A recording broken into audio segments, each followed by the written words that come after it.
En BDO en Argentina, llevamos el ADN de una red global fundada por líderes y para líderes. Brindamos servicios de auditoría, consultoría, impuestos, outsourcing y payroll, a través de nuestras oficinas en Buenos Aires, Rosario y Córdoba.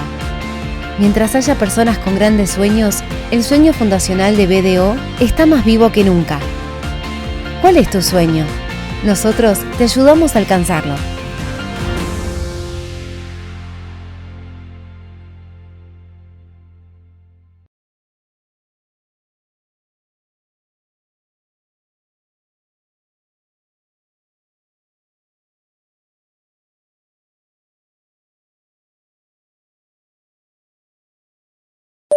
Me cagaron las vacaciones. La culpa es mía, que le creía el pronóstico. Le podés cerrar un poco, pero no a todo. Ni a una le pegaron en toda la semana. Ni un día zafable. Al tercer día no aguantaba más. Me tuve que bajar. ¿Y qué iba a hacer? Compré a 195 el Blue y se desplomó. Ahora acá me tenés, abajo del ventilador. Hay peores pronosticadores que los del clima. Protégete con los que más saben de economía, finanzas y negocios. Cronista.com se renovó para mantenerte mejor informado.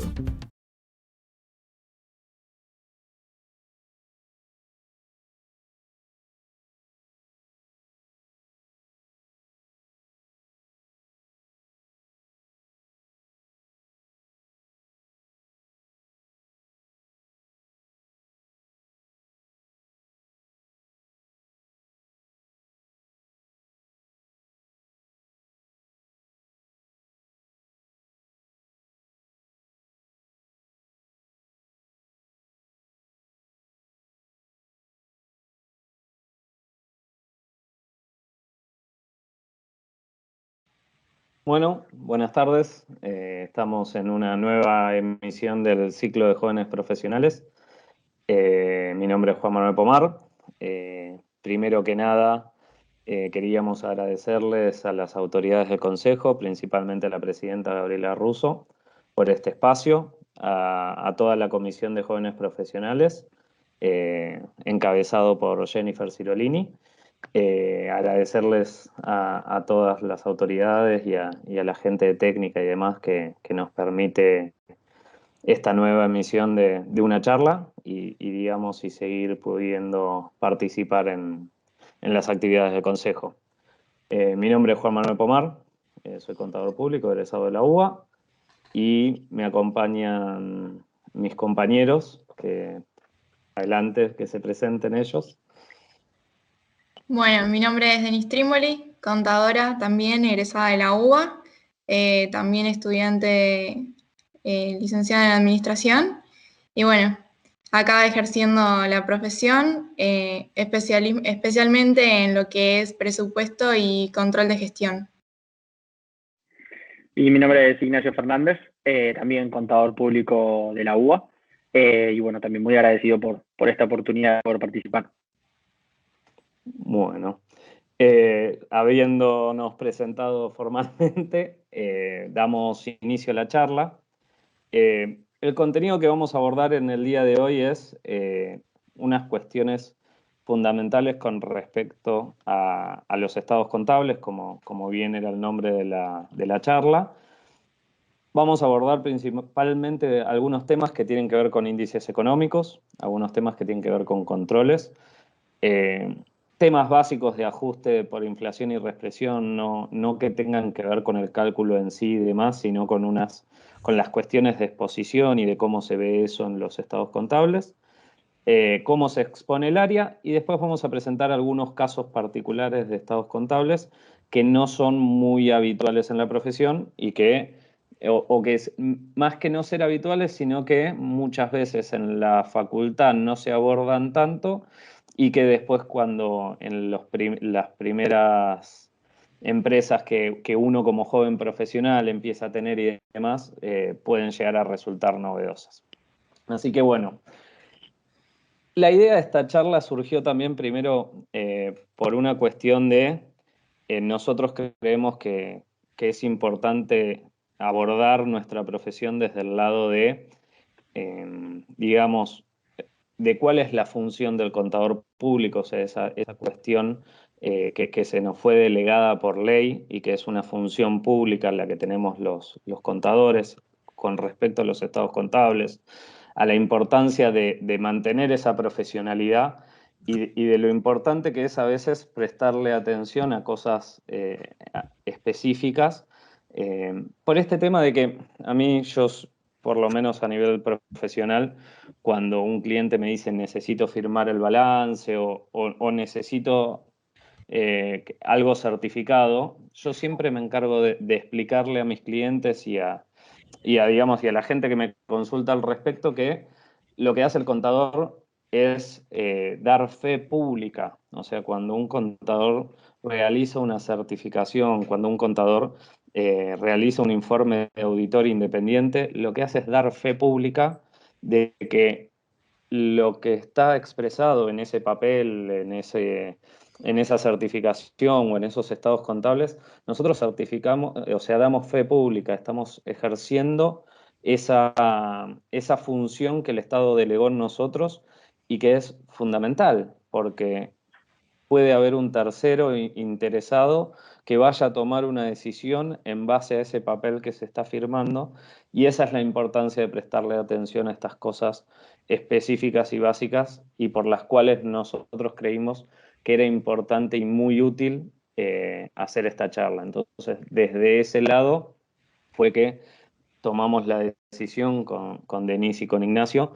de realizar esta charla con estas, digamos, desde esta, van a ver desde esta modalidad de cuáles son las cosas que hay que prestarle especial atención antes de enviar a presentar un estado contable para que sea certificado ante el Consejo.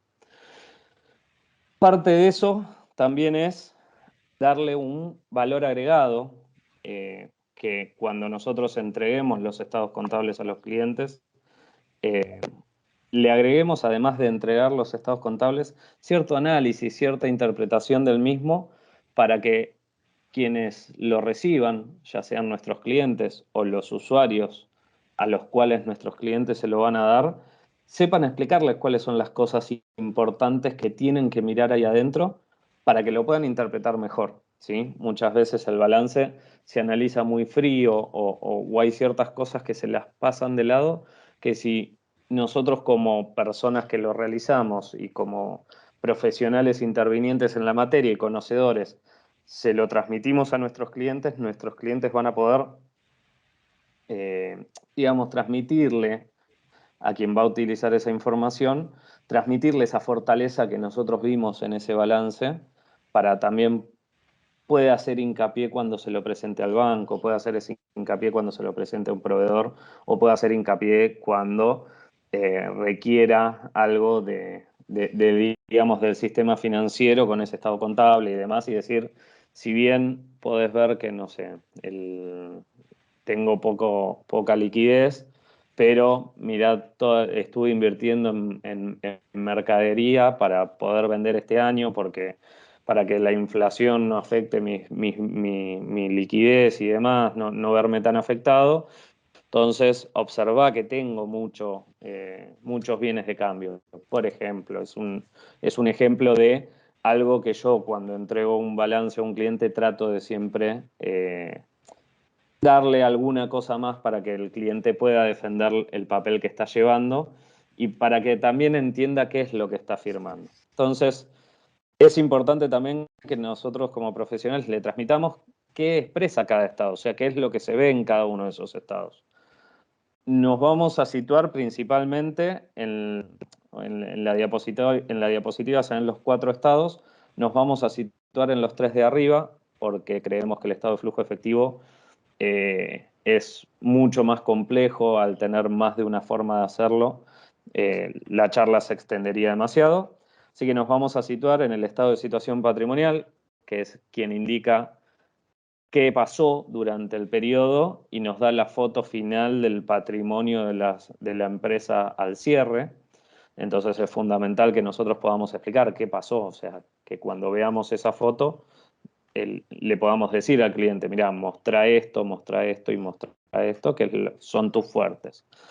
Después en el estado del resultado, que se entienda que son las causas que generaron el estado de situación patrimonial, o sea, en el estado de resultado nosotros vamos a observar que nos encontramos con las causas de qué fue lo que pasó en ese periodo. El estado de evolución de patrimonio neto explica un poco más, explica cómo venía la empresa, cómo evoluciona y hacia dónde va evoluciona, ¿sí? Porque al ser la parte del estado contable en el cual se muestra la relación de la organización con los socios, es la que nos muestra cómo, si los socios reinvierten sus utilidades, si los socios deciden reservar ciertas cosas con fines específicos. Entonces, ese estado es el que nos permite hacer una demostración de cuál es la idea de los socios de esa empresa. El estado de flujo de efectivo nos muestra cómo se consiguieron los recursos y hacia dónde la empresa los fue asignando y cómo los fue distribuyendo. Entonces, con esa interpretación, uno le puede explicar a un cliente y darle a un cliente un servicio con mayor calidad y que el cliente lo pueda utilizar, porque me ha pasado mucho de hablar con empresarios y demás que te digan, y la verdad que yo no entiendo qué es el balance. A mí el contador me lo entrega, me dice, firma donde está tu nombre y yo después se lo llevo al banco, pero no sé ni qué le estoy dando. Y no está bueno, o por lo menos nosotros creemos que digamos que sería bueno que en la profesión el contador pueda transmitirle estos conocimientos a sus clientes y le genere ese valor agregado de que el cliente sepa qué es lo que está firmando y qué es lo que está y cuáles son sus fortalezas y sus debilidades que el mismo estado contable muestra. Seguimos, también dentro de esos análisis e interpretaciones hay algunos muy rápidos que se pueden hacer y que a veces está bueno para que el cliente rápidamente pueda entender qué pasó.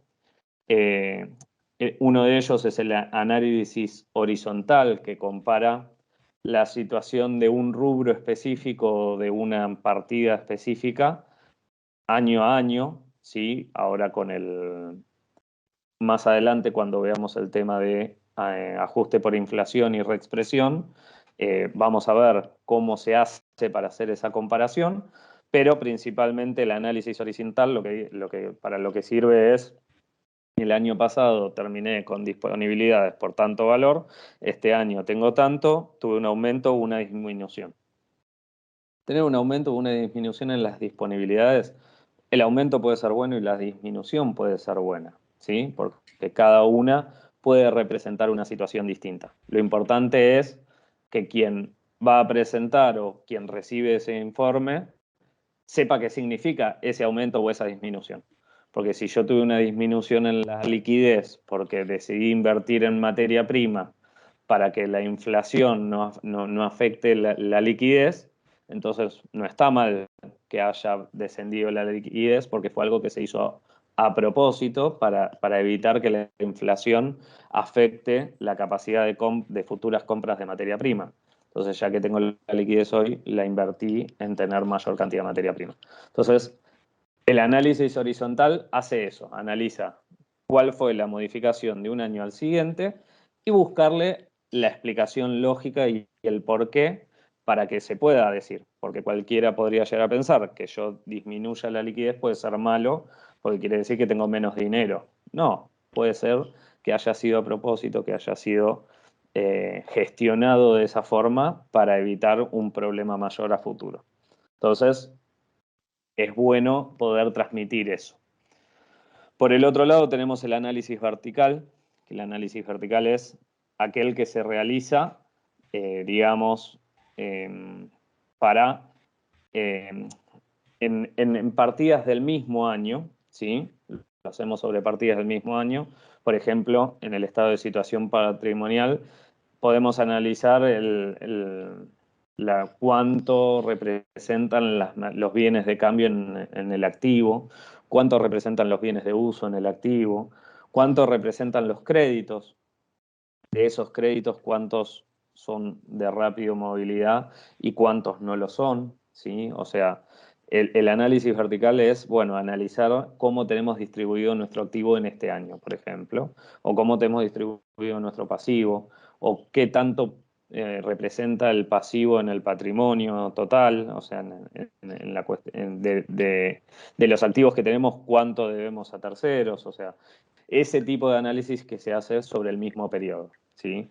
En el estado de resultados se suele generalmente analizar todos los gastos con respecto con todos los gastos, qué porcentaje representan de ventas. Ese suele ser generalmente, por ejemplo, el más simple y el más rápido el análisis vertical en el estado de resultado.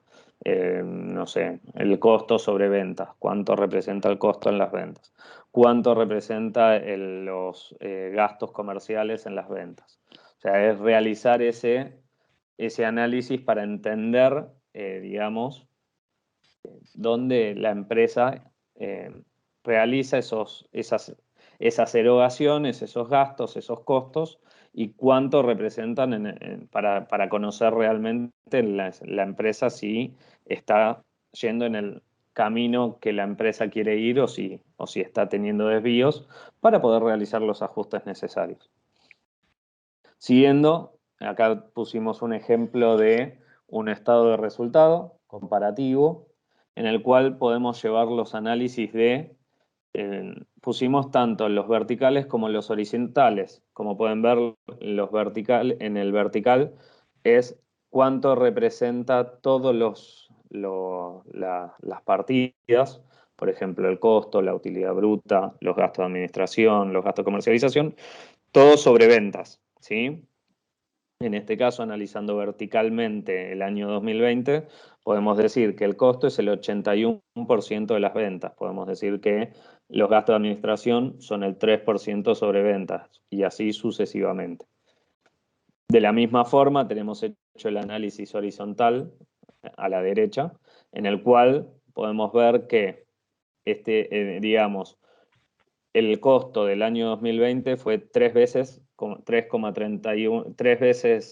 y 3, digamos, el costo del 2020 en comparación con el del 2019. O sea, creció 3 veces el costo, creció 1,3 veces la utilidad bruta, los gastos de administración disminuyeron un 20%.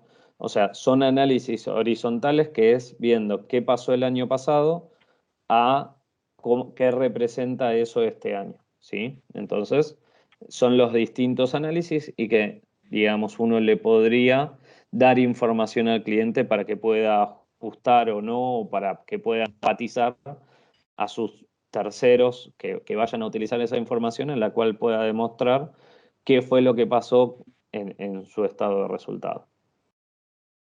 Bien, los objetivos del análisis del balance, o sea, los objetivos que nosotros pensamos que tienen que ser los fundamentales, es, digamos, darle mayor información al cliente, ¿no? En una economía como la Argentina, en la cual las cosas van y vienen y digamos, inflacionaria y que muchas cosas están atadas al dólar y que el dólar sube y sube mucho una semana, después baja un poco, después vuelve a subir.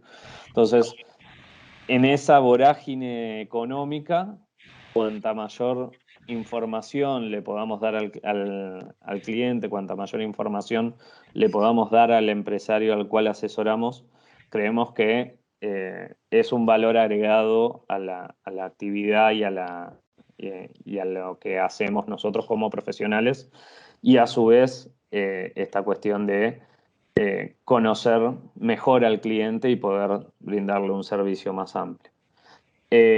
Acá nosotros planteamos algunos objetivos que son fáciles para que como jóvenes profesionales puedan ofrecerle a los clientes con los análisis que estuvimos viendo, en el cual ustedes puedan hablar sobre la evolución de los rubros, sobre las participaciones de capital, todos estos puntos que ustedes ven ahí en la pantalla. Creemos que son puntos en los cuales que como profesional, uno cuando atiende a un cliente le comente todas estas cosas al momento de entregarle el estado contable, el cliente lo va a recibir bien y se va a sentir en una, digamos, mejor atendido y va a reconocer mayormente la tarea del profesional, ¿no? Así que, bueno, creo que sí. Seguimos con el siguiente tema, que Denise, seguís vos, ¿no? Sí, Bien. avanzo un poco más. Bueno, relacionado con esto que planteaba Juan, tanto, digamos, el análisis horizontal y vertical que podemos hacer de los estados contables, podemos agregarle un poquito más y agregar un par de cálculos muy sencillos, conocidos como índices o ratios, que nos van a permitir tener un análisis un poco más completo, para poder también a su vez tomar decisiones más específicas y correctas. Entonces, podemos calcular ciertos índices financieros, ¿no? Como por ejemplo acá tenemos el de la liquidez corriente, que nos va a permitir determinar cómo una organización va a poder hacer frente a sus deudas a corto plazo y si tiene esa capacidad de cumplir en términos con esos compromisos que tiene, ¿no? ¿Cómo lo podemos calcular? Vamos a tener nuestro activo corriente, ¿sí? Y nuestro pasivo corriente, y a través de este cálculo vamos a poder obtener el índice, ¿no? Si nuestro resultado es 1, la empresa quiere decir que va a poder cumplir sus obligaciones a las cuales se comprometió. Si es mayor que 1, ahí tenemos un problema de que capaz tenemos algún que otro activo ocioso, y si es menor a 1, la empresa no va a poder cumplir con los compromisos que asumió. Por otra parte, podemos calcular otro índice que es el de la prueba ácida, que es un poquito más exigente, ¿no? Que el de la liquidez corriente, en donde lo que va a hacer es netear o no tener en cuenta los bienes de cambio, ¿no? ¿Por qué? Porque los bienes de cambio no son 100% líquidos, ¿no? Sino que vamos a tener que, para poder tener liquidez, venderlos, y ello va a llevar un tiempo. Entonces, solo vamos a contar, digamos, con la capacidad esta que tiene la empresa para hacer frente a sus deudas, solamente con las disponibilidades, inversiones y los créditos a corto plazo, ¿sí? Lo que tiene toda la liquidez rápida, ¿no? Bueno, tenemos algunos otros índices más también que podemos ir analizando, como el capital de trabajo, cómo lo podemos calcular, el activo corriente menos nuestro pasivo corriente, y esto nos va a reflejar cómo estamos manejando a la empresa financieramente en el corto plazo. Bueno, este índice se relaciona también con los índices de liquidez, ¿sí? Porque si nuestro capital de trabajo es positivo, nuestro índice de liquidez debería ser mayor que 1. Por otro lado, es importante también calcular todo lo que tiene que ver con el tema del endeudamiento que tiene la organización, ¿no? Cómo se ve reflejado nuestro pasivo total sobre nuestro patrimonio neto, ¿sí? Cómo vamos a relacionar nuestro capital propio con el capital ajeno, y qué es lo que nos va a querer decir este índice. Va a ser el resultado que muestra por cada peso de capital propio cuánto yo le debo a un tercero, ¿sí? Y por último, otro índice que podemos también tener en cuenta es el tema de la solvencia. Vamos a tener nuestro patrimonio neto sobre nuestro activo total, ¿no? Bueno, ¿qué nos va a reflejar esto? Es cómo van a participar estos recursos que tiene la organización dentro del activo total de cada una de las organizaciones, ¿no? Y esto nos va a querer decir cada peso del activo, cuánto es financiado por los propietarios del ente, ¿no? Si querés avanzamos un poquito más. Acá tenemos algunos ejemplos de liquidez, ¿sí? Tenemos nuestro activo corriente sobre nuestro pasivo corriente. Acá el índice nos da un 83%, quiere decir que se va a poder hacer frente, ¿sí? Que tenemos la liquidez necesaria para poder afrontar todos nuestros compromisos.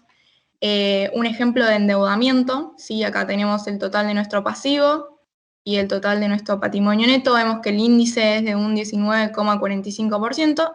Quiere decir que con el patrimonio neto que contamos vamos a poder, o sea, estamos en un índice correcto. Por otra parte, otro índice también importante es el tema de la inmovilización de capital. Cuánto representa nuestro activo no corriente sobre el total de nuestro activo. En este caso, como vemos, el índice es de un 90%, es un poco alto con respecto al total del activo, ahí tiene como bastante capital inmovilizado.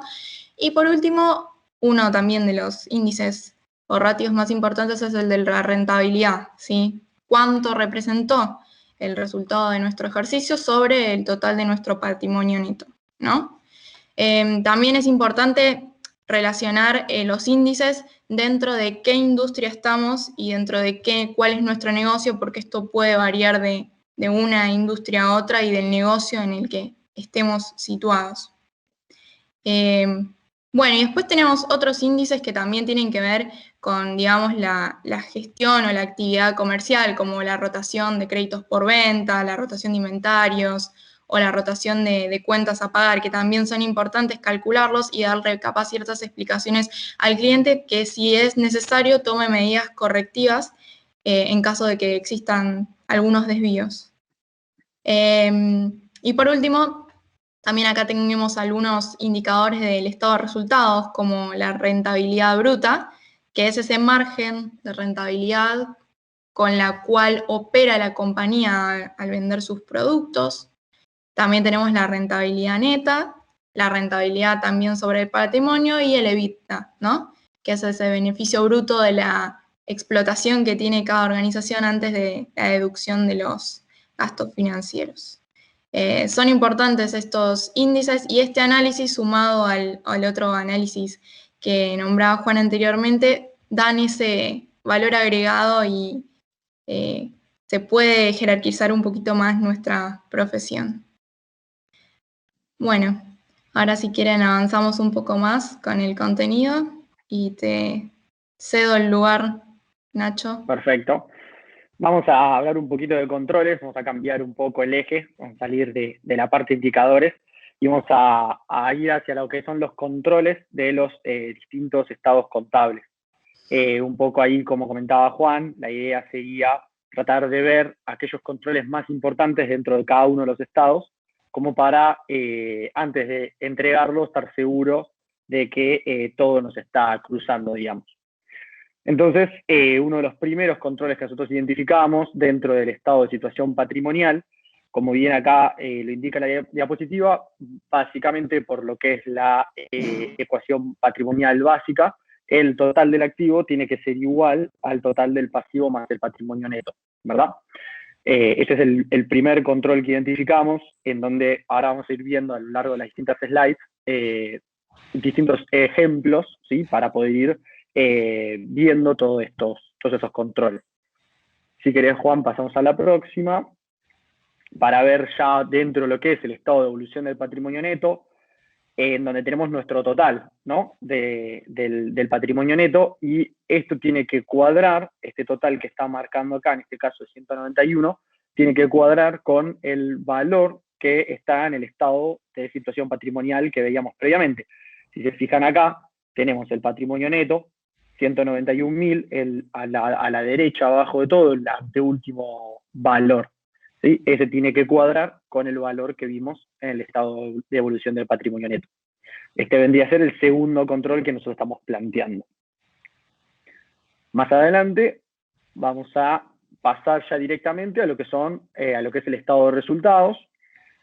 Acá muchos de los controles que planteamos dentro del estado de resultados también, empezando por el final, está lo que es el resultado final, que en este caso es ganancia, tiene que cuadrar con el resultado expresado en el estado de evolución del patrimonio neto.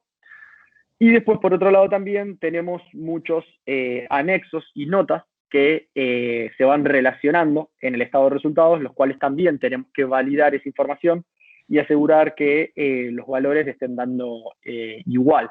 Por ejemplo, tenemos el anexo de costos, que vamos a ver ahora en unos minutos. Tenemos todos los cuadros de gastos, administración, comercialización y financieros, en su anexo respectivo. Y también vamos a ver algunas notas. Por ejemplo, una nota para lo que es, en este caso, el RECPAM, Y vamos a ver algunas notas que no están en este ejemplo, pero sí más adelante vamos a ver algunas notas relacionadas a ingresos y egresos extraordinarios. También para ver un poco, a más allá de los controles, todo lo relacionado con la exposición de cada uno de estos valores. Si querés, Juan, pasamos a la siguiente. Acá tenemos lo que es el control del cuadro de gastos en el anexo 1, que estábamos hablando hace unos minutos, en donde tenemos, como bien saben, el comparativo del 2019 contra lo que es el año actual, en este caso el cierre del 2020, y tenemos todo lo que es relacionado a los costos de servicios, en este caso esta empresa se dedicaba a lo que era venta de servicios, y también tenemos los gastos de administración, financieros y comercialización, que como vemos cuadran con el estado de resultados que estábamos mostrando hace unos minutos, que tenemos acá abajo a la derecha. Si querés pasamos a la próxima. Vamos a ver lo que es también el anexo de bienes de uso, en donde del anexo de bienes de uso, que es el cuadro que están viendo abajo, lo que tenemos que asegurarnos es que cuadre el valor de las amortizaciones, como lo está mostrando la diapositiva. La primera imagen es el cuadro que estábamos viendo de gastos anteriormente, y en la imagen de abajo lo que estamos mostrando es el anexo específico de amortizaciones, en donde podemos ver en las amortizaciones del ejercicio tiene el mismo valor que las amortizaciones que vemos en el cuadro de gastos. Este es otro de los controles que estábamos nosotros planteando.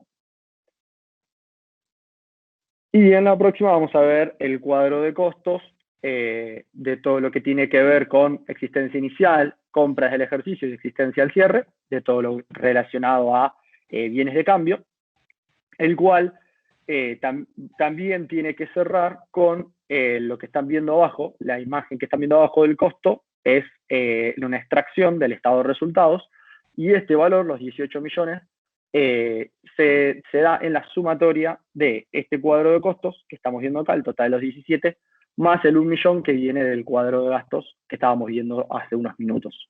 De esa manera llegamos al valor que estaba en el estado de resultados. Y a ver si tenemos, ¿qué más tenemos? Bien, bueno, estos hasta acá eran dentro de ese primer ejemplo que vimos de este estado de resultados, cómo ir machando todos los, cómo ir haciendo controles para que todo nos dé de la misma forma en todo lo que son las notas y los anexos. Y acá lo que queríamos mostrar en realidad era algunas cuestiones adicionales de otros resultados, más que nada relacionado con lo que es la parte de exposición. Por un lado, lo que es el RECPAM, que bueno, si bien está expuesto en lo que es el estado de resultados, lo que también queríamos mostrar es que esta segregación que se hace del RECPAM está explicado en esta nota número 1, básicamente porque se puede exponer de distintas maneras. Podría exponerse dentro de lo que son resultados financieros, pero en este caso se decidió segregar y poner el RECPAM por separado, y esto está explicado en esta nota número 1. Y algunos otros ejemplos, abajo estamos viendo algunos ejemplos de resultados extraordinarios, en los cuales también, por ejemplo, tenemos, como bien decíamos antes, otros ingresos y egresos relacionados con la nota número 11, ¿verdad? En donde la idea de la nota es dar un poco más de información sobre qué son estos ingresos y egresos extraordinarios. Cuando hablamos de egreso extraordinario, estamos hablando de aquellos ingresos o egresos que no están relacionados directamente con la actividad de la empresa. Entonces, bueno, encontramos en este caso particular el único ingreso que estaba marcando es una diferencia de cambio. Seguimos hacia adelante. Tenemos ahora el control, un poquito como charlamos hace un rato, del estado de resultado con el estado de patrimonio neto. Vemos en la primera imagen el estado de evolución del patrimonio neto, en donde tenemos resaltado el resultado del ejercicio del año 2020, y abajo el extracto del estado de resultados, en donde podemos ver que cuadra, al igual que también, si quisiéramos, aunque no está resaltado en la imagen, en el 2019, en la comparativa, tanto en el de evolución de patrimonio neto como en el de resultados, estamos viendo que también cuadran los valores. Bien, y por último, en el control de estado de evolución del patrimonio neto, un poquito como charlábamos recién, tenemos, bueno, en este caso el comparativo también, 2019 y 2020. En la parte de arriba tenemos la parte 2019 y en la de abajo 2020. Y podemos ver, un poco como charlábamos recién, que el importe, el resultado del ejercicio de 365.000 es el que está en el estado de resultados, así como también el total, que está abajo de 1.600.000, es el que se encuentra en el estado de situación patrimonial, ¿sí? Que vendría a ser, bueno, el total del patrimonio neto. Lo mismo pasa para el caso del 2020, donde también los dos valores tendrán que reflejarse en los estados correspondientes.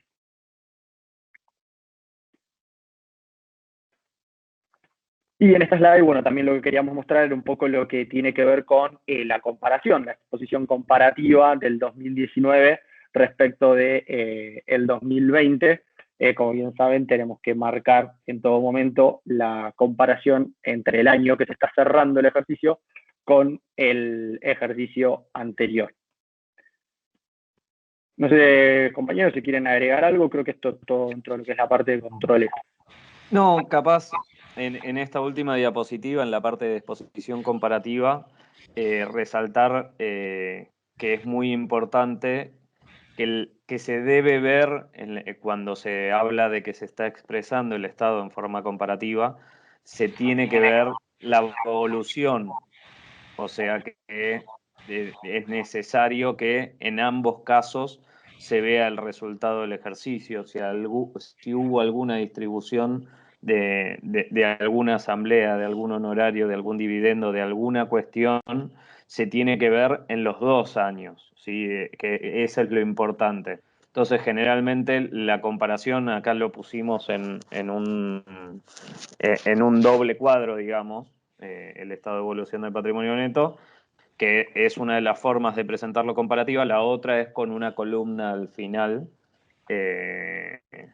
Pero lo importante es que no es comparativo ni solo presentar los saldos de inicio, como los saldos del periodo anterior, y tampoco es comparativo presentarlo en una línea por debajo, presentándolo como comparativo en una línea por debajo, ya que solo se ven, presentándolo en una sola línea, solo se ven los valores y no se sabe si son los de inicio, si son los de cierre, ni se puede demostrar la evolución. Entonces es importante que cuando hablamos de exposición comparativa en estado de evolución del patrimonio neto, en que se tiene que ver la evolución tanto del año que se está cerrando como del año anterior. Simplemente agregar eso. Denis, no sé si querés agregar algo más, si no, seguimos. No, creo que vamos bien. Podemos seguir Bárbaro. Vamos adelante. para adelante. Bien. Vamos a la parte de ajuste por inflación y reexpresión. Lo planteamos más que nada en, si bien no en explicar cómo se hace el ajuste, no en explicar, sino en que se entienda, o sea, en hacer mucho hincapié en la importancia de la diferencia entre ajustar y reexpresar, ¿sí? Porque ajustar es, digamos, es cuando uno toma las partidas de todo un periodo y las presenta a valor de una fecha dada, así que es lo que hacemos cuando hacemos el ajuste por inflación. Tomamos todos los movimientos de una partida, los llevamos hasta el cierre del ejercicio de todas las partidas no monetarias, las expresamos a valor de cierre y todas esas partidas expresadas a valor de cierre llevan, o sea, están ajustadas por inflación. Suele haber mucha confusión y esto es importante muchas veces explicarlo también al cliente cuando recibe el balance ajustado, que el periodo anterior comparativo no está ajustado, está reexpresado. ¿Por qué? Porque el ajustado es aquel que se realizó el proceso de ajuste, o sea que se fueron haciendo todas las partidas, se fueron analizando mes por mes y se llevó para que todos los valores del movimiento de todas las cuentas a fecha de cierre estén expresadas en moneda homogénea.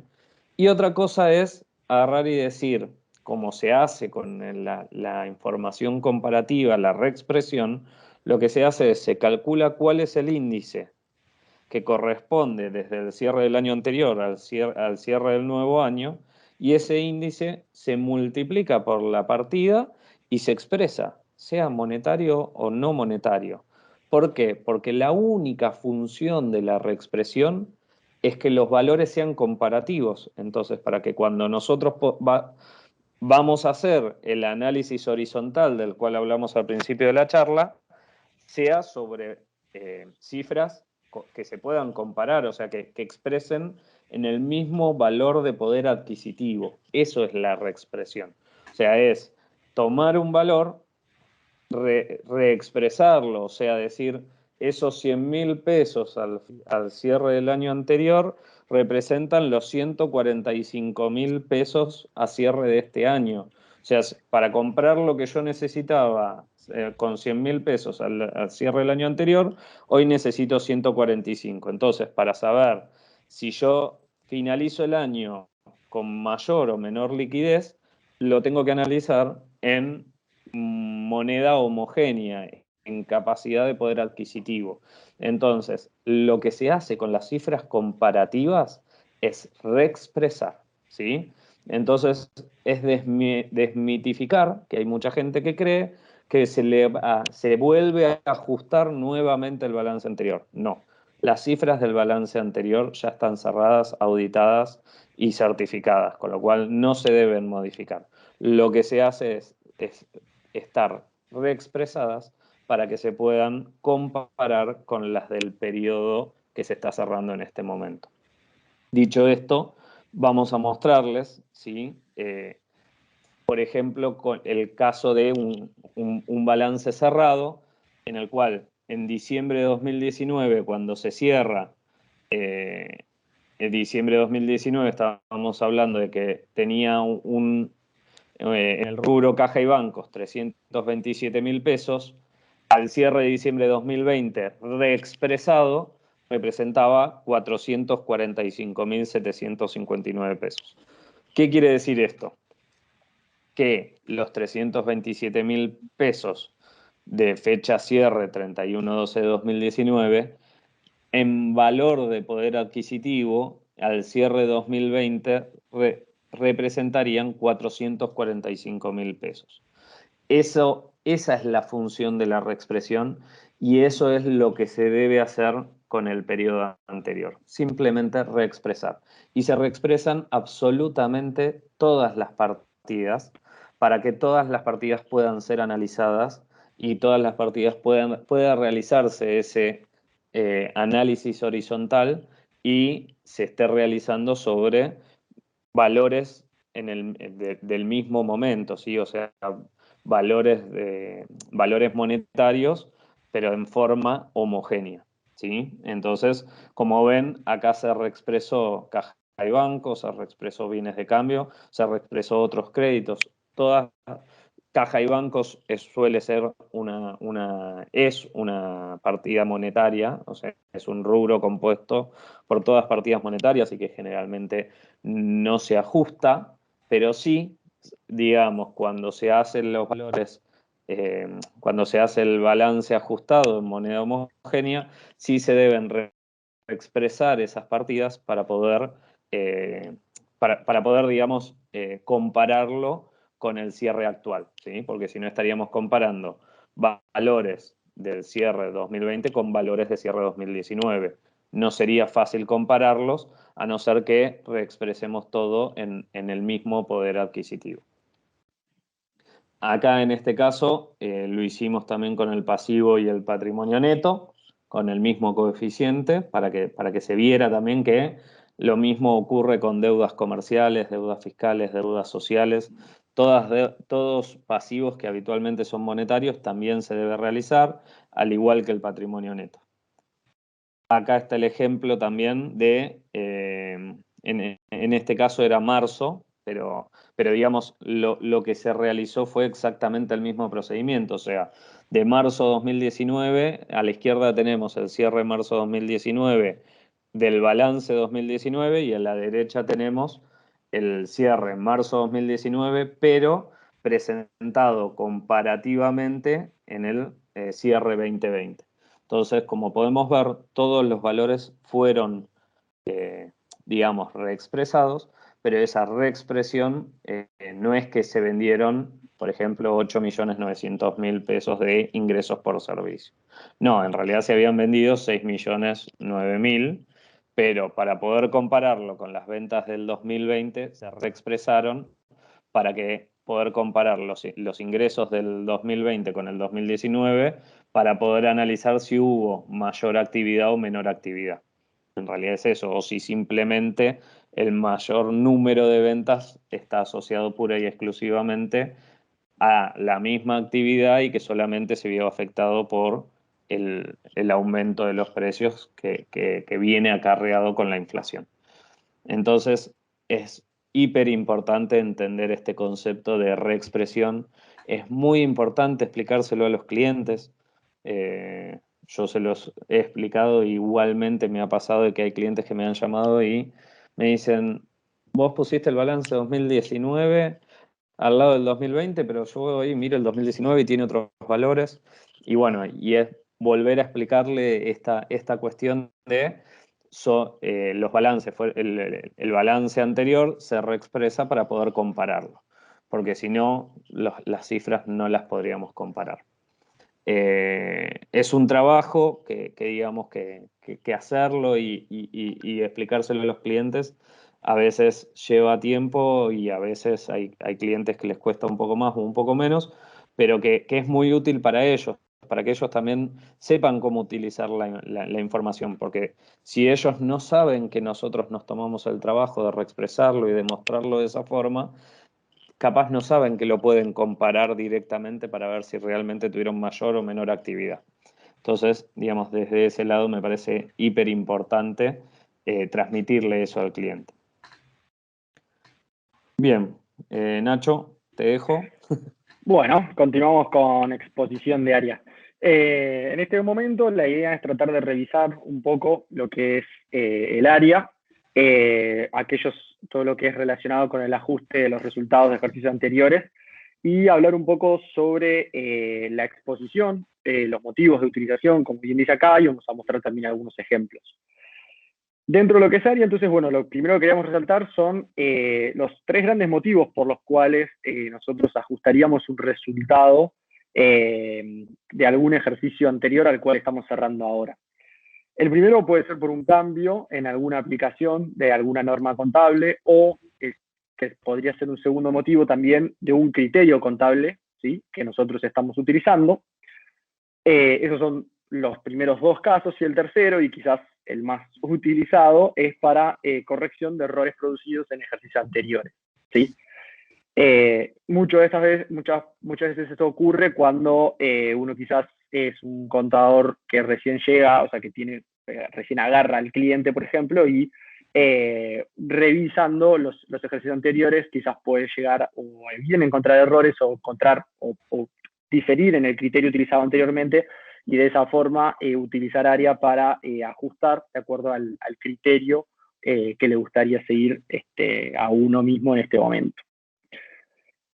Una vez identificado esto, una vez identificado que tenemos algunos de los 3 motivos por los cuales nos gustaría ajustar estos resultados, tenemos que pasar a hacer el cálculo y exponerlo en nuestro balance y en nuestros estados.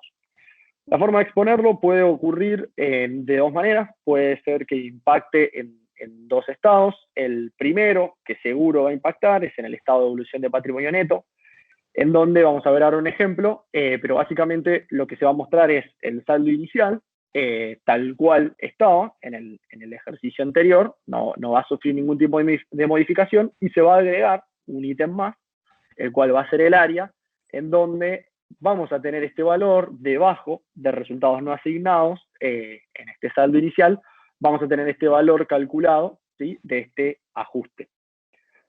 Y en el otro estado que podría o no impactar es en el estado de flujo de efectivo. En el caso de que tengamos que ajustarlo, lo vamos a exponer también de la misma manera debajo del saldo inicial de efectivo. Nuevamente, aunque ahora lo vamos a ver, sin modificar el saldo inicial va a seguir siendo el mismo, sino que se expone por separado en un ítem que vamos a denominar área. Vamos a pasar a la próxima slide y vamos a ver también lo que es relacionado a la información complementaria, ¿sí? ¿Qué es esta información complementaria? Bueno, básicamente marcar estos 3 puntos, ¿sí? Porque una vez que yo identifico que voy a utilizar área y que voy a hacer un ajuste, no solo tengo que hacer el cálculo y marcarlo y exponerlo en estos estados que recién dijimos, sino también tenemos que acompañarlo con su respectiva nota, en la cual tenemos que explicar estas 3 cosas que estamos viendo acá, lo que es la naturaleza de la modificación, lo que es el importe modificado y el motivo del ajuste, que es lo que estábamos mencionando recién. Con el agregado únicamente de que en el caso de que el motivo sea el cambio de la norma contable, aparte de estas 3 cosas que vimos recién, también vamos a tener que mencionar cuál era el método anterior y cuál es el nuevo método y la justificación del cambio del método que nosotros estamos planteando. Vamos a ir adelante y vamos a ver ahora sí algunos ejemplos en donde, como mencionábamos recién, tenemos el ejemplo del estado de evolución del patrimonio neto, en donde podemos ver que el saldo de inicio del ejercicio queda sin modificarse, queda tal cual estaba, y se le agrega un ítem debajo, ¿sí? Que es el área, en donde debajo de donde está resultados no asignados, tenemos en este caso, 6 millones de pesos restando, ¿sí? Que es el ajuste que nosotros estamos proponiendo.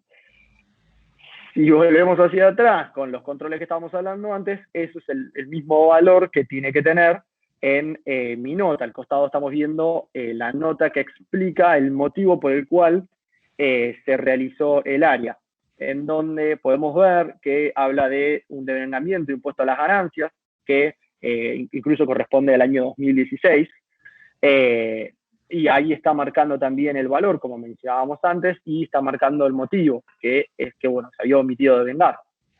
Tenemos también un cambio de criterio, una amortización de un camión, en donde también tenemos el valor.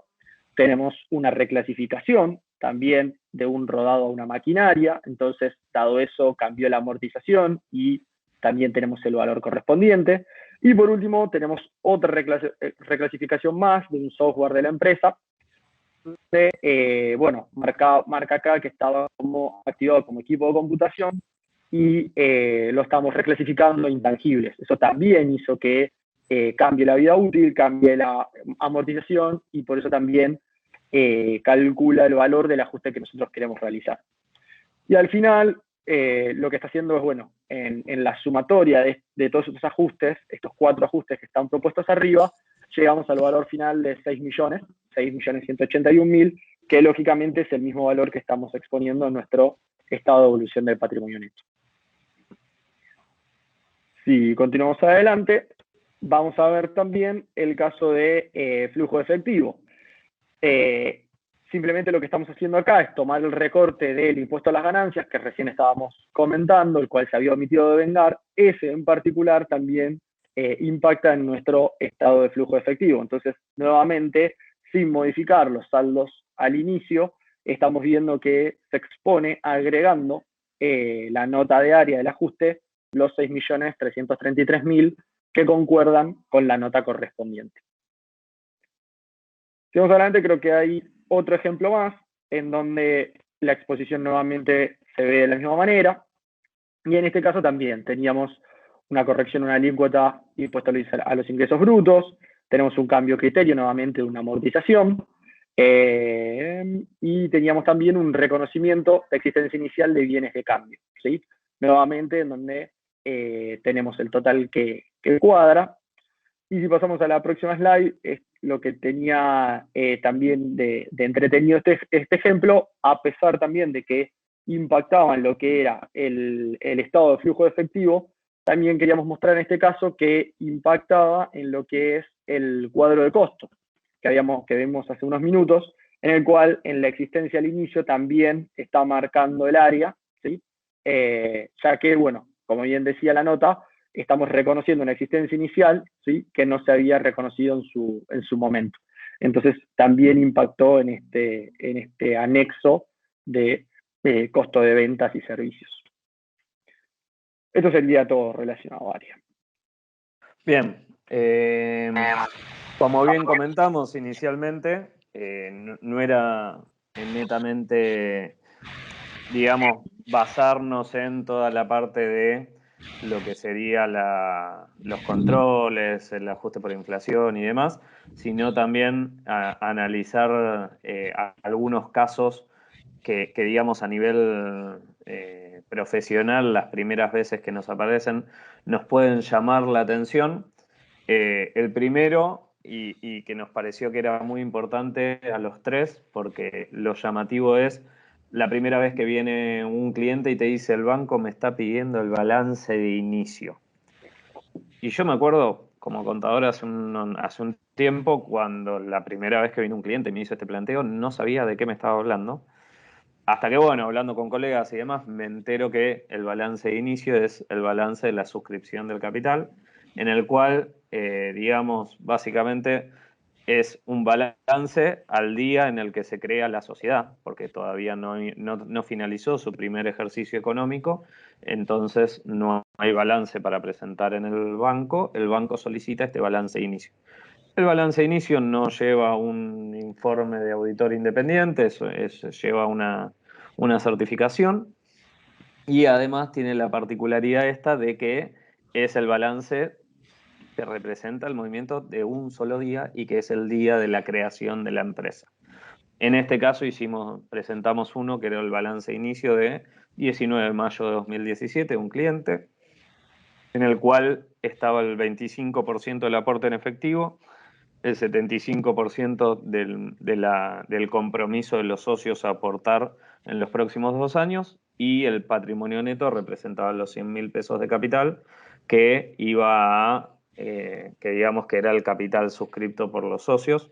El estado de resultado no presenta ningún movimiento, y el estado de evolución del patrimonio neto también a la fecha 19, saldos de inicio del ejercicio 100.000, no tiene ningún resultado porque vimos el estado de resultado en cero, y los saldos finales solamente con el capital.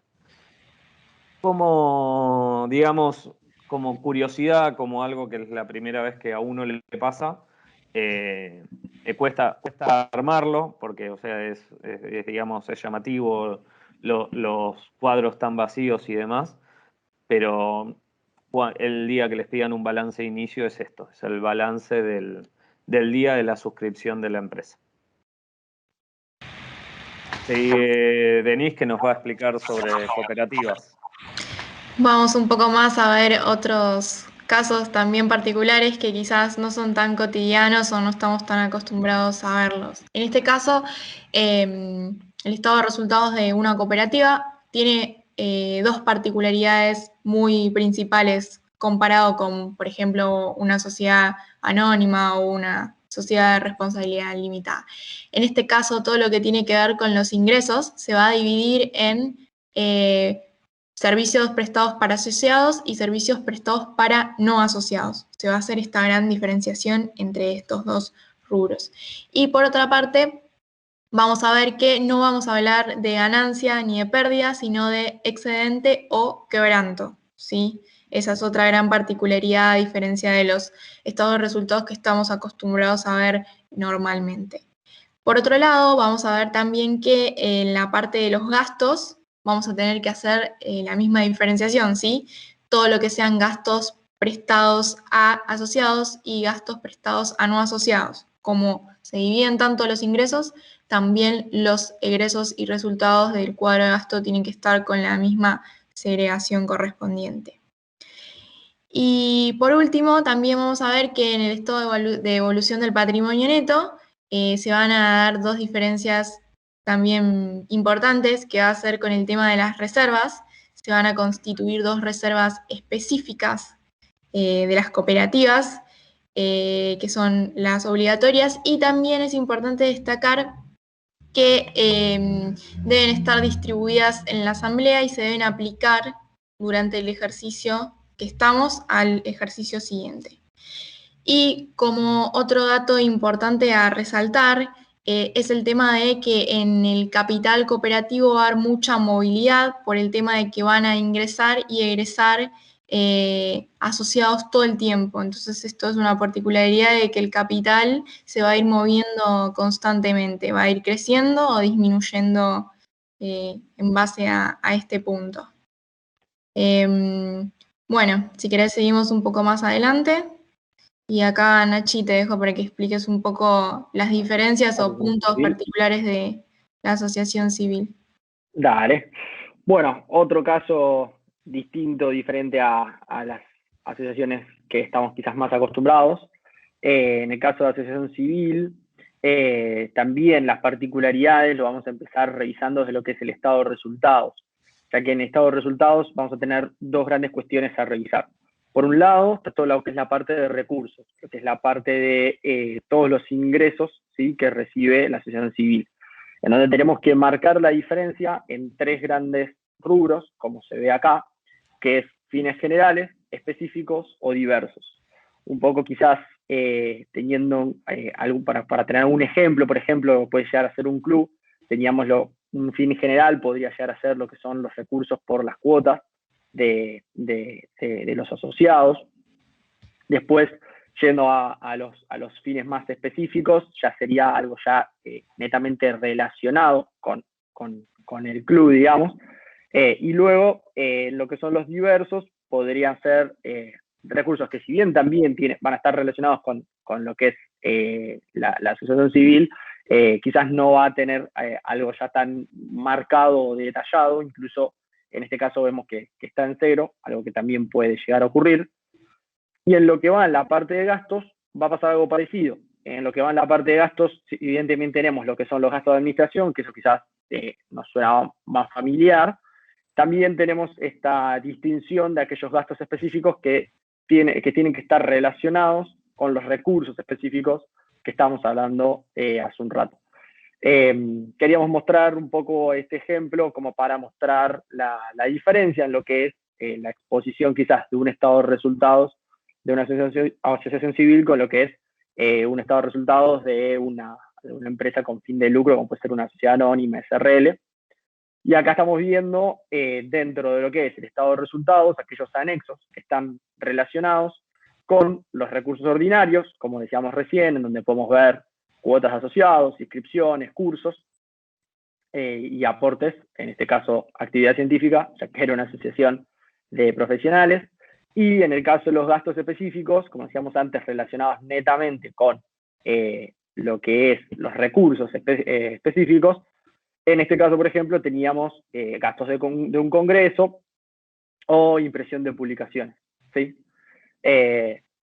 Y por otro lado tenemos los gastos generales de administración. También lo que queríamos marcar acá es esta distinción de, antes veíamos un anexo donde teníamos un cuadro de gastos y estaban todos los gastos juntos, y acá tenemos dos cuadros marcadamente separados, ¿sí? En donde los gastos de administración nuevamente podrán ver acá rápido que no hay ninguna diferencia con un gasto de administración que quizás estamos un poco más acostumbrados a ver. Y por último, resultados financieros y por tenencia también va en su anexo correspondiente y tampoco tiene grandes diferencias con aquellos resultados que solemos ver en otro tipo de estados de resultados o en otros anexos, digamos. Este caso también es muy, muy parecido. Si vamos para adelante, en esta última tenemos lo que es el estado de evolución del patrimonio neto. Acá lo que queríamos marcar, en este estado de evolución del patrimonio neto, es arriba tenemos una asociación civil, incluso pueden ver que no tiene capital inicial. Esto es básicamente porque la asociación civil permite esto, permite no necesitar un capital para iniciar la asociación y para iniciar la actividad, sino que básicamente se va a ir trabajando con los recursos que vaya obteniendo y en base a eso va a ir funcionando.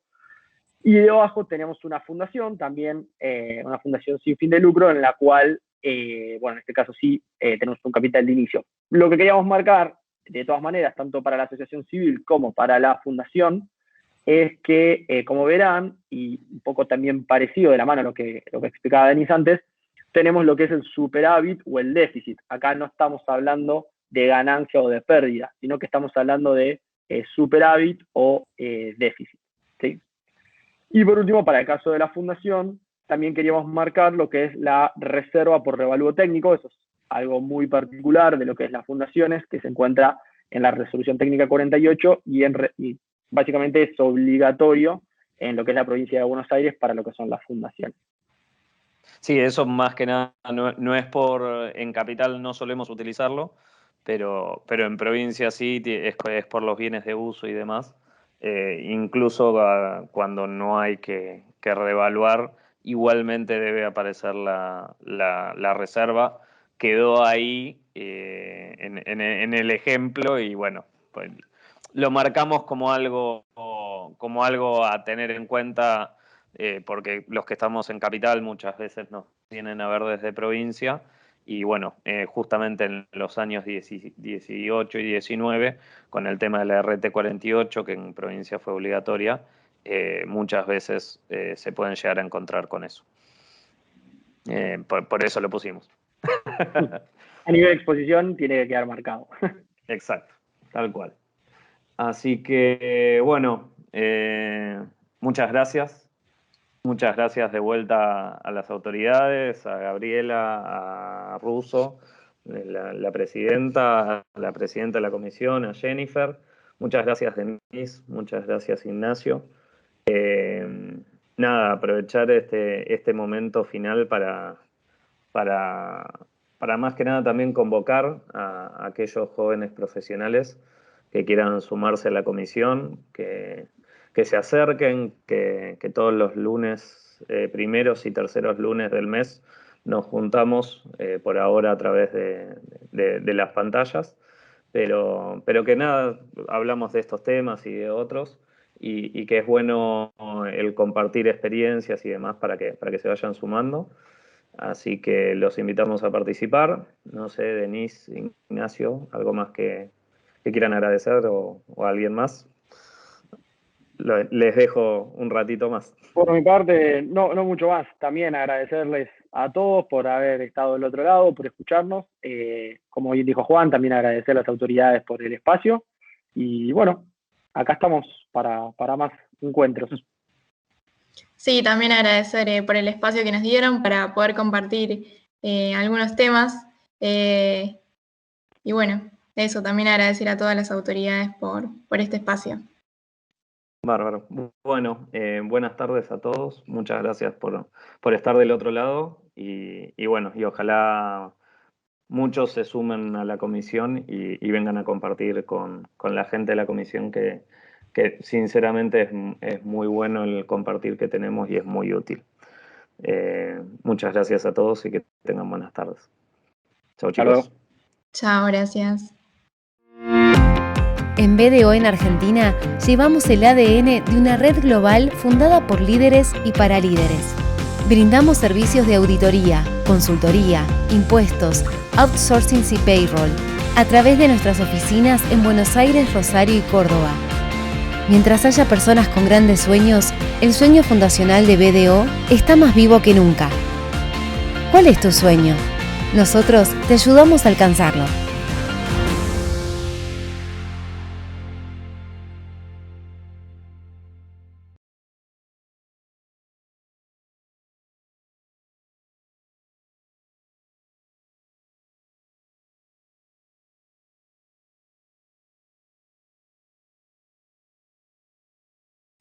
Me cagaron las vacaciones. La culpa es mía, que le creía el pronóstico. Le podés cerrar un poco, pero no a todo. Ni a una le pegaron en toda la semana. Ni un día zafable. Al tercer día no aguantaba más. Me tuve que bajar. ¿Y qué iba a hacer? Compré a 195 el Blue y se desplomó. Ahora acá me tenés, abajo del ventilador. Hay peores pronosticadores que los del clima. Protégete con los que más saben de economía, finanzas y negocios. Cronista.com se renovó para mantenerte mejor informado.